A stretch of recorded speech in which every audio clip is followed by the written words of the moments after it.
Check कर लो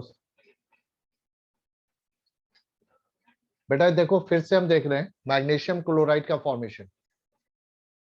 कोई भी कंपाउंड अगर मेटल और नॉन मेटल के कॉम्बिनेशन से बन रहा है तो डेफिनेटली वहां पर आयोनिक बॉन्ड है। ये ध्यान रखना कि अगर आपके कंस्टिट्यूटेंट में आपका मेटल और नॉन मेटल है तो वहां पर आयोनिक बॉन्ड है। और उसमें क्या होता है कि आपके मेटल आइटम सबसे पहले केटायन में कन्वर्ट होते हैं, क्योंकि यहाँ पर 3 स्टेज होती है। सबसे पहले केटायन का फॉर्मेशन, फिर एनायन का फॉर्मेशन, और उसके बाद कंपाउंड का फॉर्मेशन होता है। जैसे ये फर्स्ट स्टेज है, फॉर्मेशन ऑफ केटायन।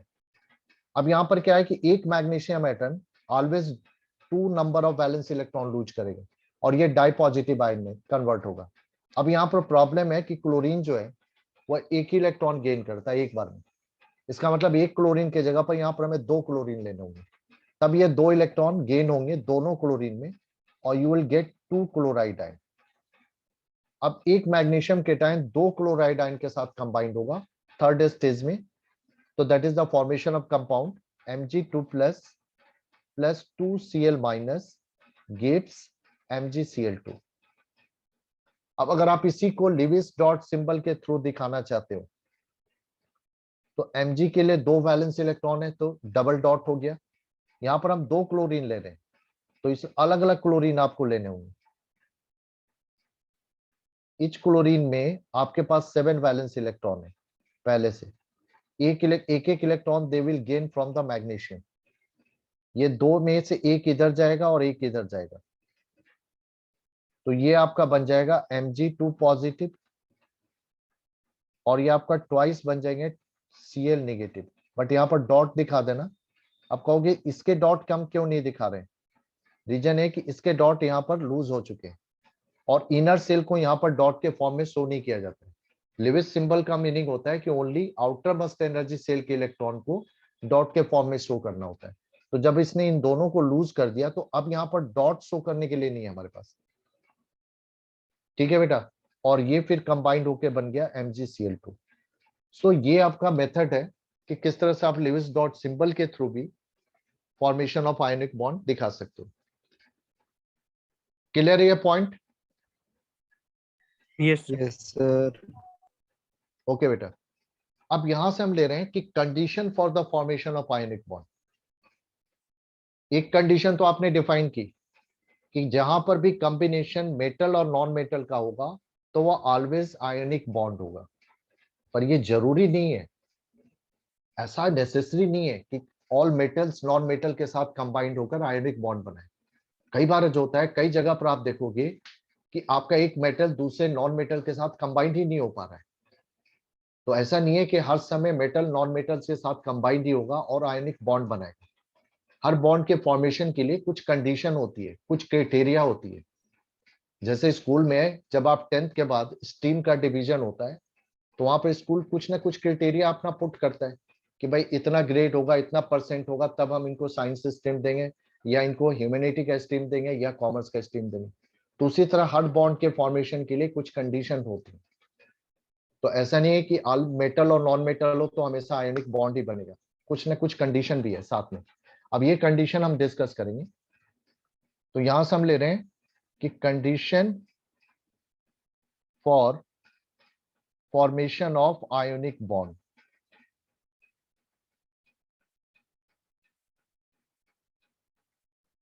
एक कंडीशन तो हमने डिफाइन कर लिया कि ये बॉन्ड मेटल और नॉन मेटल के इन बिटवीन ही फॉर्म होता है। कभी भी 2 मेटल एटम के बीच या 2 नॉन मेटल एटम के इन बिटवीन ये बॉन्ड नहीं बन सकता। मतलब सिमिलर नेचर के एलिमेंट के इन बिटवीन आयोनिक बॉन्ड कभी भी नहीं बनता है। यहाँ पर सिमिलर नेचर का मतलब मेटल मेटल या नॉन मेटल नॉन मेटल, ये हमेशा अपोजिट नेचर के आइटम के इन बिटवीन बनता है। बट इसके साथ कुछ अदर क्राइटेरिया भी होती है इस बॉन्ड के फॉर्म होने के लिए, और ये जो क्राइटेरिया है वह एनर्जी के टर्म में। क्योंकि आपने क्या देखा कि इस बॉन्ड के फॉर्मेशन में 3 स्टेज होते हैं। सबसे पहले आयन का फॉर्मेशन होता है जिसमें सबसे पहले केटायन फॉर्म होता है, फिर एनायन फॉर्म होता है, उसके बाद ये आयन कंबाइंड होकर मॉलिक्यूल बनाते हैं कंपाउंड का। राइट? तो केटायन एनायन या मॉलिक्यूल के फॉर्मेशन में एनर्जी इन्वॉल्व होती है। ठीक है, एनर्जी इन्वॉल्व होती है और सब में अलग अलग टाइप ऑफ एनर्जी इन्वॉल्व होती है। जैसे फर्स्ट स्टेज जो है जिसमें आपका एटम केटाइन में कन्वर्ट हो रहा है। क्योंकि आप थर्ड चैप्टर आप पढ़ चुके हो, आपका एटम जो है कुछ certain number of electron lose करके केटाइन में कन्वर्ट हो रहा है।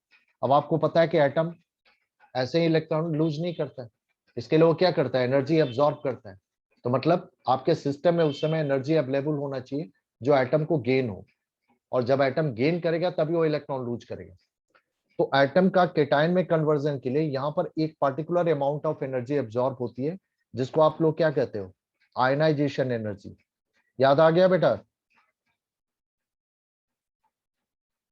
Yes sir.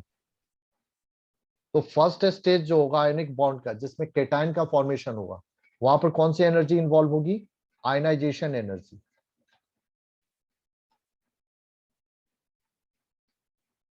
ये क्या होती है, this is the amount of energy absorb by the atom to lose the valence electron and form the cation. ठीक है, अब यहां पर देखो क्या होता है कि इस एनर्जी की वैल्यू जितनी लोअर होगी, इट मींस कि वहां पर केटाइन बनने के चांसेस उतने ज्यादा ब्राइटर होंगे, यानी एटम उतना ही फास्टर या उतना ही जल्दी केटाइन बनाएगा। इसका मतलब कि उतनी जल्दी कंपाउंड का फॉर्मेशन हो सकता है। तो इट मींस कि यहां पर जो कंडीशन दी गई कि lower the ionisation energy, lower the ionisation energy, formation of cation will be easier, formation of cation, क्योंकि रिक्वायर्ड एनर्जी की वैल्यू जितनी कम होगी, इट मींस कि वहां पर एटम के केटाइन बनने की टेंडेंसी उतनी लार्जर होगी या ज्यादा चांसेस होंगे। सो formation of cation is easier, और जितनी जल्दी केटाइन बनेगा उतना जल्दी कंपाउंड बनेगा। सो इट मींस कि more chances of ionic bond formation.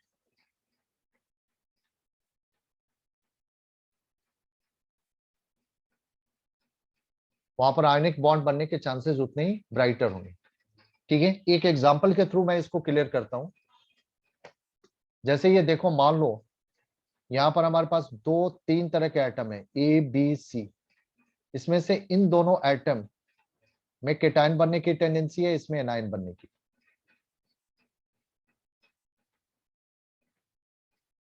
अब हम कंपेयर करेंगे कि किसके साथ सी इजिली कंबाइंड होकर आयोनिक बॉन्ड बना सकता है और कंपाउंड बना सकता है। मान लो ए के लिए केटाइन बनने के लिए जो रिक्वायर्ड एनर्जी है that is 1000 kilojoule per mole है, जबकि बी के केस में this is only 75 kilojoule per mole. अब आप खुद एज्यूम करो, जिसकी वैल्यू लोअर है, इट मींस कि उसकी केटाइन इजिली फॉर्म होंगे, आसानी से फॉर्म होंगे। इट मींस कि यहाँ पर सी का बी के साथ आयोनिक बॉन्ड बनने की चांसेस ज्यादा है एज कंपेयर टू ए, क्योंकि इसकी वैल्यू काफी लार्ज है। तो मे बी ये केटाइन जल्दी बन ही नहीं है, क्योंकि ये इतनी हायर अमाउंट ऑफ एनर्जी है जो आसानी से अवेलेबल नहीं होगी। तो इसका मतलब ए आसानी से केटाइन में कन्वर्ट नहीं होगा, और जब ए केटाइन ही नहीं बनेगा तो सी फिर एनाइन नहीं बन सकता। तो यहाँ पर ए और सी के बीच में आयोनिक बॉन्ड बनने के चांसेस काफी लो है, लेकिन वहीं पर बी के साथ आयोनिक बॉन्ड बनने के चांसेस हायर है। अब ये क्लियर हो गया बेटा? Yes sir. यस बेटा, बताओ किसी कोई डाउट हो तो, जो एग्जांपल मैंने दिया। तो फर्स्ट कंडीशन ये है कि आयनाइजेशन एनर्जी की वैल्यू लोअर होनी चाहिए ताकि केटाइन इजीली फॉर्म हो। अब दूसरा जो क्राइटेरिया है वह सेकेंड स्टेप को लेकर। सेकेंड स्टेप में क्या होता है, एनाइन फॉर्म होता है, और एनाइन के फॉर्मेशन में एनर्जी क्या होती है, रिलीज होती है। और उस एनर्जी को हम लोग क्या कहते हैं, जब कोई भी एटम एक्स्ट्रा इलेक्ट्रॉन गेन करता है तो वहां पर जो एनर्जी रिलीज होती है उसको आप क्या कहते हो, electron gain enthalpy.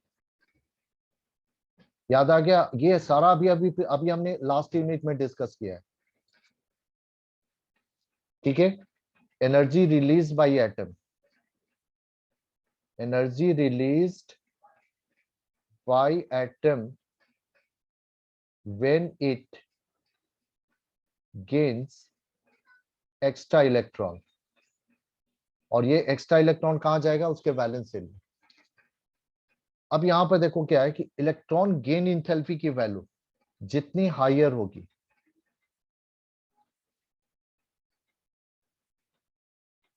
Higher value of electron gain enthalpy, या आप लिख सकते हो क्योंकि आपको पता है कि इलेक्ट्रॉन गेन इंथैल्पी निगेटिव होती है, निगेटिव का सेंस होता है रिलीज होना एनर्जी, तो जितनी ज्यादा निगेटिव वैल्यू होगी, मोर negative value of electron gain enthalpy, it means कि वहां पर दूसरे जो एटम है उसके इलेक्ट्रॉन एक्सेप्ट करने की, गेन करने की टेंडेंसी काफी हायर है। तो ऐसे केस में क्या होगा, आयोनिक बॉन्ड बनने के चांसेस लार्जर होंगे। सो इट मींस कि फॉर्मेशन ऑफ एन आयन जितना हायर या मोर नेगेटिव वैल्यू होगी इलेक्ट्रॉन गेन इंथैल्पी की वैल्यू, इट मींस कि formation of anion is easier.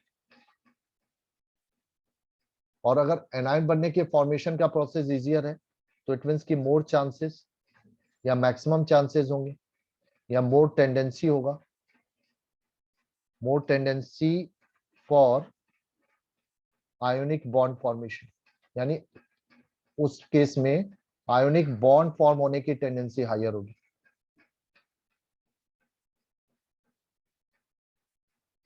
तो ये सेकेंड कंडीशन हमने इलेक्ट्रॉन गेन इंथैल्पी के टर्म में डिफाइन की। अब थर्ड स्टेप आता है, याद करो पहले केटायन फॉर्म होता था, फिर एनायन फॉर्म होता था, फिर ये केटायन और एनायन कंबाइंड होते थे एक दूसरे के साथ, और हम क्या कहते थे कि ये एक इलेक्ट्रोस्टैटिक फोर्स से राइज होता है जो इनको एक दूसरे के तरफ अट्रैक्ट करता है, जिससे ये बाइंड हो जाते हैं एक दूसरे के साथ, प्लस माइनस एक दूसरे से चिपक जाते हैं इस तरह से, और यही मॉलिक्यूल बन जाता है। तो यहाँ पर जब ये एक दूसरे के तरफ अट्रैक्ट होते हैं ना, तो उस समय भी वहां पर एक पार्टिकुलर एनर्जी रिलीज होती है, क्योंकि यहाँ पर ये जब कंबाइंड होते हैं तो इससे एक लैटिक्स बनती है, एक फिक्स ज्योमेट्रिकल शेप का सॉलिड बनता है जिसको हम लोग लैटिक्स कहते हैं। ठीक है, तो आयन के कॉम्बिनेशन से लैटिक्स फॉर्म होता है, इसको कहते हैं हम लोग आयोनिक लैटिक्स। लैटिक्स का मतलब आप बेटा अभी आप ये ले सकते हो, क्योंकि नेक्स्ट ईयर जब सॉलिड स्टेट हम पढ़ेंगे तो ये ज्यादा एक्सप्लेन होगा। आप ले सकते हो कि ये फिक्स शेप बनता है जब आप कुछ सर्टेन नंबर ऑफ केटायन और एनायन कंबाइंड होते हैं, तो उससे एक फिक्स शेप और ज्योमेट्री का सॉलिड बनता है जिसको लैटिक्स कहा जाता है। ठीक है, तो यहाँ पर ये एक आयोनिक लैटिक्स बनती है, क्योंकि ये लैटिक्स आयन से फॉर्म हुई है तो इसलिए इसको आयोनिक लैटिक्स कहा जाता है। तो आयोनिक लैटिक्स का फॉर्मेशन होता है, मतलब कंपाउंड का फॉर्मेशन होता है। तो यहाँ पर भी एक particular amount of energy release होती है और इसे कहा जाता है लैटिक्स इंथैल्पी। इसका नाम दिया गया लैटिक्स इंथैल्पी। ठीक है, लैटिक्स इंथैल्पी को हम लोग डिफाइन करते हैं कि this is the amount of energy released when 1 mole of ionic compound या 1 mole of ionic lattice is formed by cation and anions। Cation और एनायन के कॉम्बिनेशन से जब 1 मोल आयनिक कंपाउंड का फॉर्मेशन होता है तो जो particular amount of energy release होती है that is called lattice enthalpy. अब यहां पर देखो, जितनी ज्यादा अमाउंट ऑफ एनर्जी रिलीज होगी, यानी लैटिक्स इंथैल्पी की वैल्यू जितनी हायर होगी, हायर द लैटिक्स इंथैल्पी,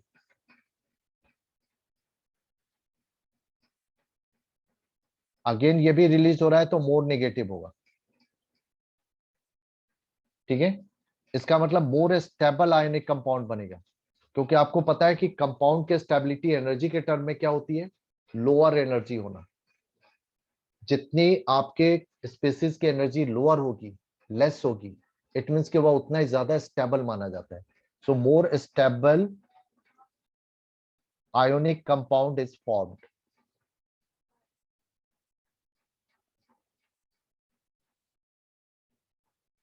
तो ये है बेटा कंडीशन। इट मींस कि वहां पर आयोनिक बॉन्ड, अगर आपके केटायन एनायन के कॉम्बिनेशन में जितनी ज्यादा higher amount of lattice energy involve होगी, रिलीज होगी, इट मींस कि वहां पर आयोनिक बॉन्ड बनने के चांसेस उतने ही लार्जर होंगे। तो यहां पर जो हमने कंडीशन डिफाइन किया एनर्जी के टर्म में, और यहां पर हमें देख के क्या लगा कि 2 स्टेप में एनर्जी रिलीज हो रही है, एक स्टेप में एनर्जी आपका एब्जॉर्ब हो रहा है, दैट इज केटाइन के फॉर्मेशन में। तो इट मींस कि यहां से देखो सिंपल सा लॉजिक हो गया कि फॉर स्टेबल आयोनिक बॉन्डिंग, क्योंकि एक प्रोसेस फिजिबल होता है या पॉसिबल तभी होता है जब ओवरऑल उस प्रोसेस में एनर्जी रिलीज हो। ये नेचुरल क्राइटेरिया है कि फॉर स्टेबल आयोनिक बॉन्डिंग के लिए ओवरऑल एनर्जी रिलीज होनी चाहिए। इट मींस कि sum of electron gain enthalpy plus lattice enthalpy, क्योंकि इन दोनों में एनर्जी रिलीज हो रही है, तो इन दोनों की टोटल एनर्जी की वैल्यू जो है that should be greater than ionisation enthalpy. Clear हुआ बेटा? इट मींस कि इन दोनों स्टेप में जो total amount of energy release होगी उसकी वैल्यू फर्स्ट स्टेप में जो एनर्जी एब्जॉर्ब हो रही है उससे ग्रेटर होना चाहिए। अगर इन दोनों की सम वैल्यू इससे लोअर होगी इट मींस कि वहां पर आयनिक बॉन्ड फॉर्म नहीं होगा। तो आयनिक बॉन्ड तभी फॉर्म होगा अगर electron gain enthalpy plus lattice enthalpy की value total value ionisation enthalpy से ग्रेटर होगी। इट मींस कि तीन कंडीशन हुए, low ionisation enthalpy, higher electron gain enthalpy and higher lattice enthalpy. तो ये आपका कंडीशन हो गया for the formation of ionic bond between the two atoms. Yes बेटा, क्लियर हुआ या नहीं हुआ? तो कंडीशन क्या बताओगे? Low ionisation enthalpy, higher high negative value of electron gain enthalpy, high negative value of lattice enthalpy.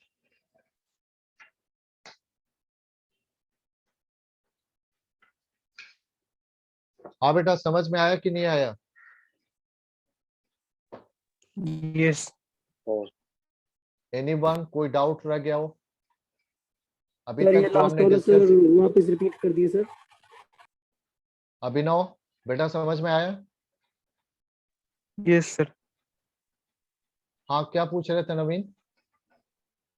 Sir ये last नवीन या वाला सर अरुण? रिपीट कर दिए सर, फॉर स्टेबल देख, आयोनिक बॉन्ड वाला। स्टेबल का मतलब ये हुआ बेटा कि जैसे आपको ऊपर मैंने दिखाया था ना कि आपको तीन आइटम दिए गए ए बी सी, और आपसे कहा गया कि इनमें से कौन सा कॉम्बिनेशन आयोनिक बॉन्ड बना सकता है। तो अगर आपको इस तरह से कंडीशन बताया गया, क्राइटेरिया दिया गया कि भाई ये एटम है, यहाँ पर इनके बीच में आयोनिक बॉन्ड बन सकता है कि नहीं बन सकता है, तो वहां पर हम क्या करेंगे? मान लो यहाँ पर ये तीन एटम में दो एटम केटाइन बना रहे हैं, या इसी तरह हो सकता है कि एक और एटम ले लो डी, ये भी एनाइन बना रहा है। अब आप अलग अलग कॉम्बिनेशन लो, तो यहाँ पर क्राइटेरिया रखा गया कि अगर इलेक्ट्रॉन लूज करने वाले के लिए जो रिक्वायर्ड एनर्जी है, अगर उसकी वैल्यू इलेक्ट्रॉन गेन करने और लैटिक्स फॉर्म करने में जो एनर्जी रिलीज हो रही है उसकी वैल्यू से लोअर हो, इट मींस कि एब्जॉर्ब होने वाली एनर्जी, रिलीज होने वाली एनर्जी, क्योंकि देखो कंपाउंड के यहाँ फॉर्मेशन में तीन स्टेज हो रहे हैं और इन तीन स्टेज में three types of energy involve हो रही है। इसमें दो एनर्जी रिलीज हो रही है और एक एब्जॉर्ब हो रही है। तो ओवरऑल यहाँ पर बॉन्डिंग पॉसिबल तभी होगा दो एटम में अगर रिलीज होने वाली एनर्जी की वैल्यू एब्जॉर्ब होने वाली एनर्जी की वैल्यू से हायर हो।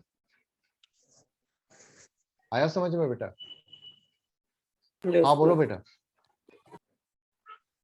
कि मतलब कि दो जो रिलीज हो रही है एनर्जी उसकी वैल्यू एब्जॉर्ब होने वाली एनर्जी से अगर ग्रेटर है उन दोनों आइटम के रेफरेंस में, तब ये वहां पर उनके between bond ionic bond form होगा उन दोनों आइटम के बीच। अगर ऐसा हो रहा है कि एनर्जी एब्जॉर्ब ज्यादा हो रही है और रिलीज कम हो रही है, तो ऐसे केस में वहां पर आयोनिक बॉन्ड नहीं बनेगा। चलो मैं इसको एक एग्जांपल के थ्रू दिखा देता हूँ ताकि आपको ज्यादा क्लियर हो जाए। मान लो यहाँ पर दो कॉम्बिनेशन हम ले रहे हैं, एक ए एंड बी के लिए और एक ए एंड सी के लिए। ध्यान देना बेटा, एक आयनिक बॉन्ड बनेगा ए और बी के बीच में और दूसरा ए और सी के बीच में।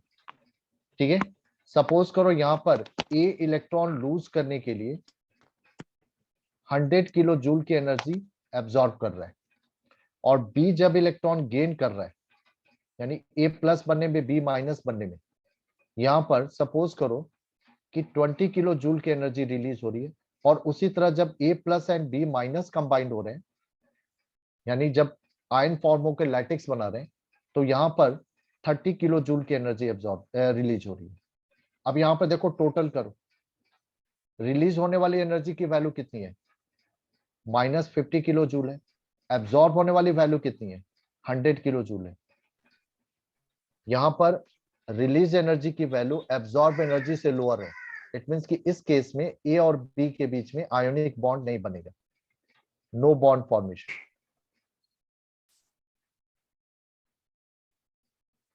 यस बेटा, समझ में आ रहा है?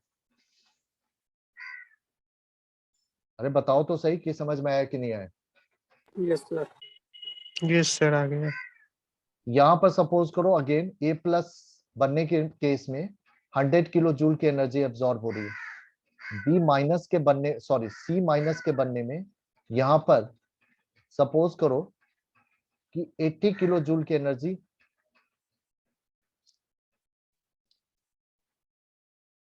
80 किलो जूल की एनर्जी रिलीज हुई।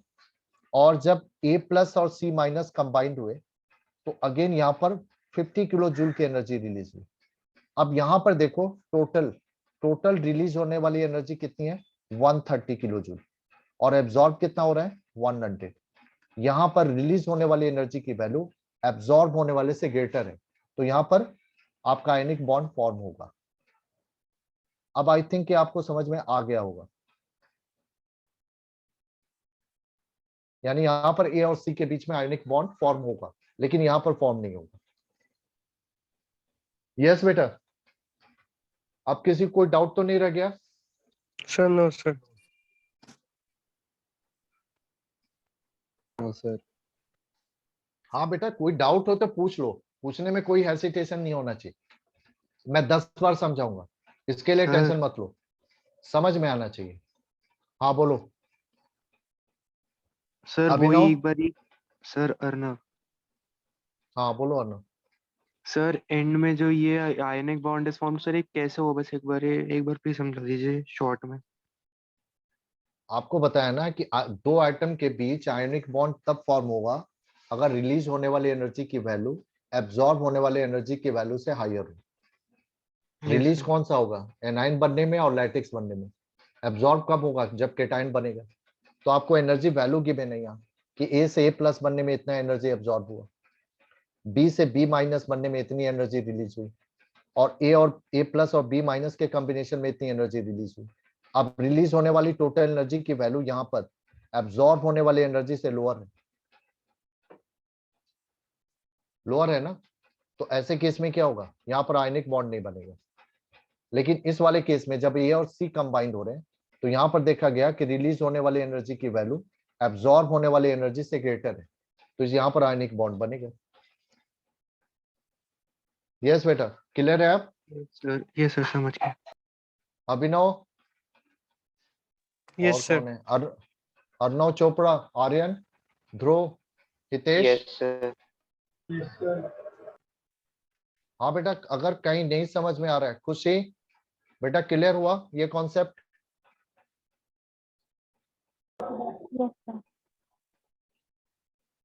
तो ये मैंने इसीलिए एग्जांपल लिया ताकि आपको जो कंडीशन मैंने लिखा वो समझ में आ जाए।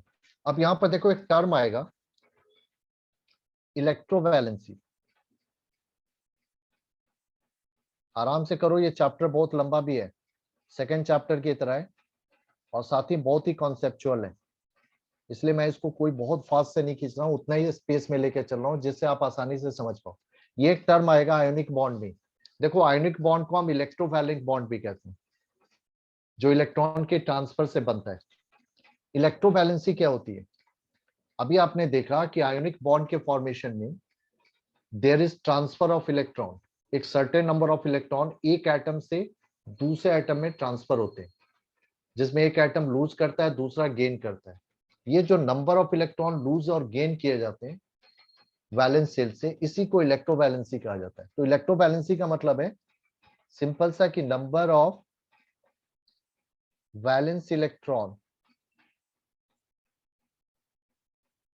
लूज और गेन बाय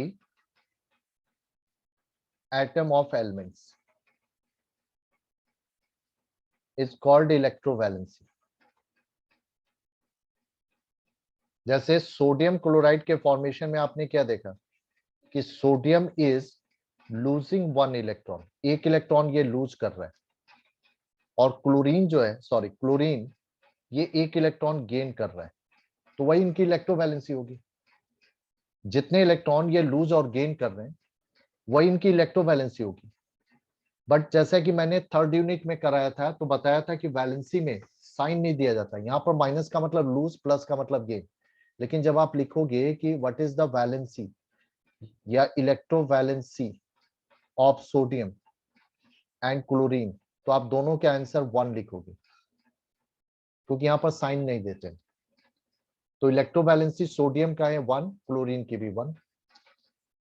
जैसे अगर आप ले रहे हो MgCl2, जो अभी हमने देखा भी, किस प्रोसेस में मैग्नीशियम अपने 2 इलेक्ट्रॉन लूज कर रहा है, और क्लोरीन जो है, अब यहाँ पर देखो, यहाँ पर चूंकि Cl2 का मतलब 2 क्लोरीन है, तो एक क्लोरीन कितना ले रहा था, एक ही इलेक्ट्रॉन ले रहा था ना, पर यहाँ पर हमने 2 क्लोरीन लिए थे, इसीलिए, क्योंकि ये 2 लूज करेगा, बट क्लोरीन एक से ज्यादा नहीं ले सकता, क्योंकि 7 इलेक्ट्रॉन उसके पास ऑलरेडी है, तो ऑक्टेट के लिए सिर्फ एक ही चाहिए।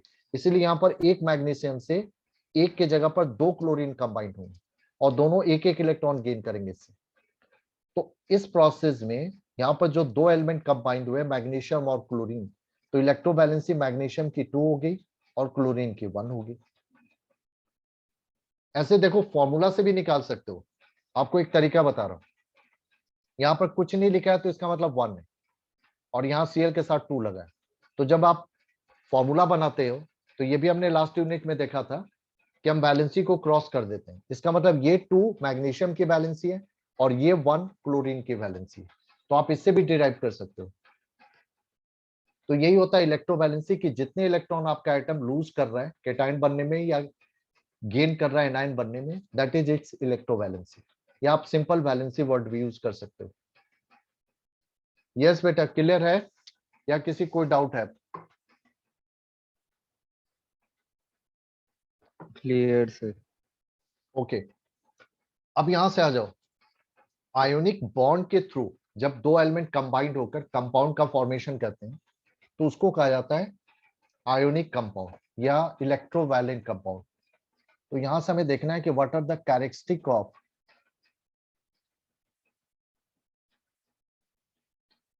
प्रॉपर्टी, क्या होती है, कैरेक्टरिस्टिक क्या होती है आयोनिक कंपाउंड और इलेक्ट्रोवैलेंट कंपाउंड। आयोनिक कंपाउंड की कैरेक्टरिस्टिक क्या क्या होती है? तो सबसे पहले इंपॉर्टेंट कैरेक्टरिस्टिक आएगी कि इस तरह के जो कंपाउंड, जैसे मैंने अभी आपको बताया भी कि केटाइन और एनाइन जब कंबाइंड होते हैं तो उससे एक फिक्स ज्योमेट्री और शेप के सॉलिड शेप बनता है, जिसको हम लैटिक्स कहते हैं। ठीक है, और इसी को क्रिस्टलाइन भी कहा जाता है। जो फिक्स शेप वाले सॉलिड होते हैं उनको क्रिस्टलाइन कंपाउंड कहा जाता है। तो जनरली आयोनिक कंपाउंड जो होते हैं are generally crystalline in nature, crystalline solids होते हैं। पहला इंपॉर्टेंट कैरेक्टरिस्टिक है कि ये क्रिस्टलाइन होते हैं। दूसरा इंपॉर्टेंट कैरेक्टरिस्टिक है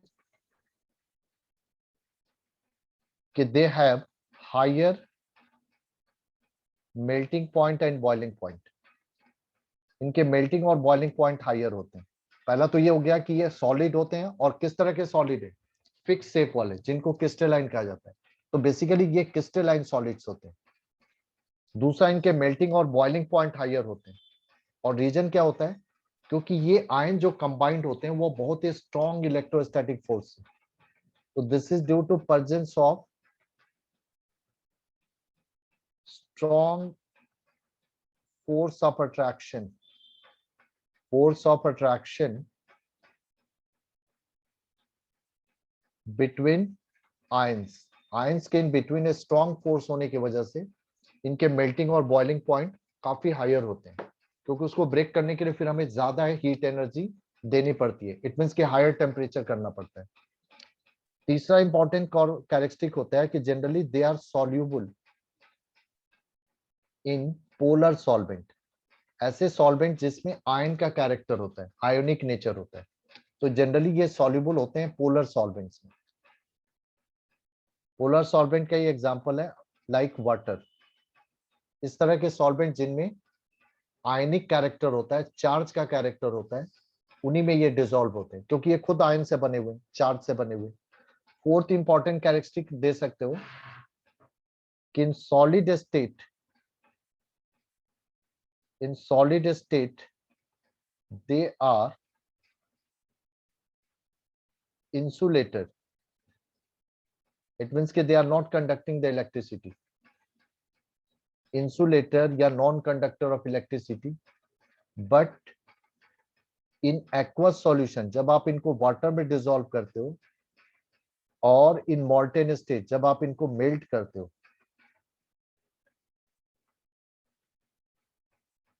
they become conductor. तो उस समय ये कंडक्टर ऑफ इलेक्ट्रिसिटी बन जाते हैं। इट मीन्स कि जब आप उनको मेल्ट करते हो या उनको वाटर में डिसॉल्व करके उनका सॉल्यूशन बनाते हो, तो they are good conductor of electricity. तो ये एक इंपॉर्टेंट कैरेक्टरिस्टिक है। बट सॉलिड स्टेट में जब वो इंडिविजुअल सॉलिड फॉर्म में रहते हैं, वहां पर वो इलेक्ट्रिसिटी कंडक्ट नहीं करते हैं। जैसे सोडियम क्लोराइड अगर सॉलिड स्टेट में है तो it is insulator, it will not conducting electricity through it. लेकिन अगर आप उसको मेल्ट कर दो या वाटर में डिसॉल्व करके सॉल्यूशन बना लो, अब वो कंडक्टर बन गए। तो ये भी एक इंपॉर्टेंट कैरेक्टरिस्टिक होता है इनका।